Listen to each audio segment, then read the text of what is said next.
لوگوں ان مشرکوں میں سے نہ ہو جاؤ وہ لوگ کہ جنہوں نے اپنے دین کو ٹکڑوں میں بانٹ دیا، اپنے دین کو ٹولیوں میں تقسیم کر دیا، اپنے دین میں پھوٹ ڈال دی اور مختلف گروہ بن گئے، مختلف فرقے بن گئے، مختلف پارٹیاں بن گئیں، مختلف جماعتیں بن گئیں۔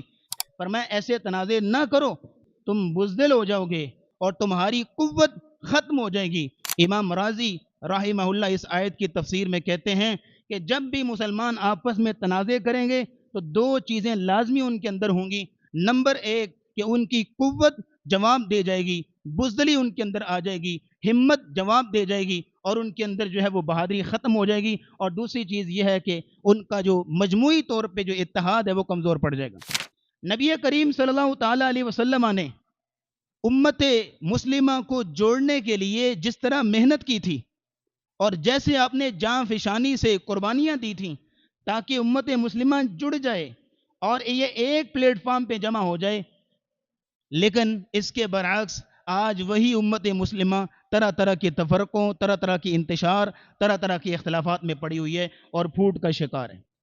اگلی بات سنیے گا، اس چیز سے اسلام نے منع کیا، فرمایا کہ وَلَا تَكُونُوا مِنَ الْمُشْرِكِينَ، لوگوں ان مشرکوں میں سے نہ ہو جاؤ، مِنَ الَّذِينَ فَرَّقُوا دِينَهُمْ، وہ لوگ کہ جنہوں نے اپنے دین کو ٹکڑوں میں بانٹ دیا، اپنے دین کو ٹولیوں میں تقسیم کر دیا، اپنے دین میں پھوٹ ڈال دی۔ من الذین فرقوا دینہم وکانوا شیعا، اور مختلف گروہ بن گئے، مختلف فرقے بن گئے، مختلف پارٹیاں بن گئیں، مختلف جماعتیں بن گئیں۔ یہاں دیکھیے گا قرآن مجید میں اللہ رب العزت نے فرمایا وَأَطِيعُوا اللَّهَ وَرَسُولَهُ، اللہ اور اس کے رسول کی اطاعت کرو، وَلَا تَنَازَعُوا، آپس میں نہ جھگڑو، آپس میں اختلاف نہ کرو، آپس میں تنازع نہ کرو۔ تنازع کا مطلب پتہ ہے کیا ہوتا ہے؟ تنازع یتنازع تنازعا کا مطلب ہوتا ہے دو چیزوں کو ایک دوسرے کی طرف کھینچنا، اپنی طرف کھینچنا۔ تنازع یہ ہوتا ہے کہ وہ کہتا ہے میری بات درست ہے، تمہاری بات غلط ہے، وہ کہتا ہے نہیں تمہاری بات غلط ہے، میری بات درست ہے۔ فرمایا ایسے تنازع نہ کرو، فتفشلوا، تم بزدل ہو جاؤ گے، وتذهب ريحكم، اور تمہاری قوت ختم ہو جائے گی۔ امام راضی رحمہ اللہ اس آیت کی تفسیر میں کہتے ہیں کہ جب بھی مسلمان آپس میں تنازع کریں گے تو دو چیزیں لازمی ان کے اندر ہوں گی۔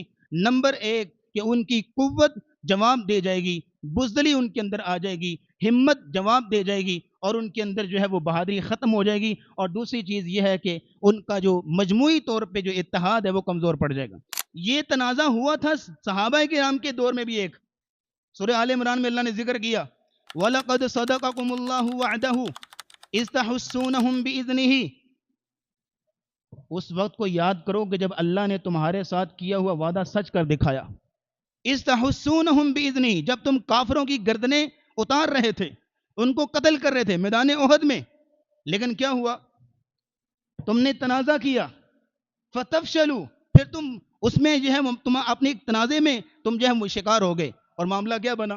مسلمانوں کے دو گروہ بن گئے۔ ایک نے کہا درہ چھوڑ دینا چاہیے، دوسرے نے کہا درہ نہیں چھوڑنا چاہیے، ہمارے نبی نے منع کیا ہے۔ ایک نے کہا کیا بات ہے، جب ایک جنگ جو ہے وہ بات تھی جنگ کی، اب ہمیں فتح مل گئی ہے، سامنے جو ہے نظر آ رہا ہے فتح مل گئی ہے، اب نیچے اتر جاؤ۔ تو قرآن نے کہا منکم من یرید الدنیا ومنکم من یرید الآخرہ، تم میں دو گروہ بن گئے، دو پارٹیاں بن گئیں۔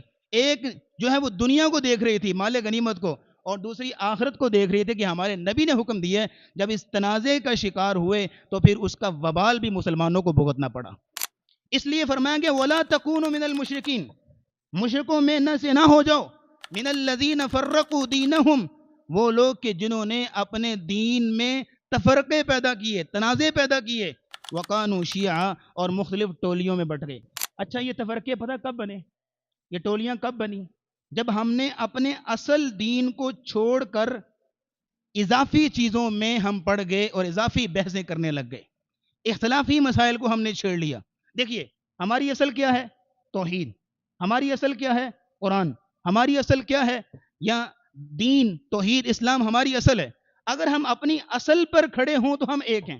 مثال کے طور پہ ہمارا رب ایک ہے، ہمارا نبی ایک ہے، ہماری کتاب ایک ہے، ہم ایک امت ہیں، اور ہماری منزل یعنی جنت وہ ایک ہے۔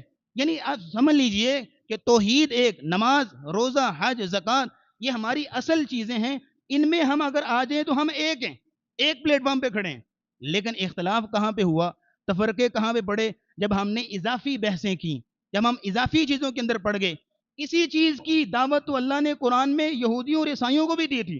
قل یا اہل الکتابی، اہل کتاب، تعالوا الی کلمۃ سواء بیننا وبینکم، آؤ اس بات کی طرف جو ہم میں کامن ہے. ایٹ لیسٹ اس بات پہ تو ہم اکٹھے ہو سکتے ہیں نا، کہ جو ہم میں مشترک ہے، ایک ہے، ہم میں برابر ہے.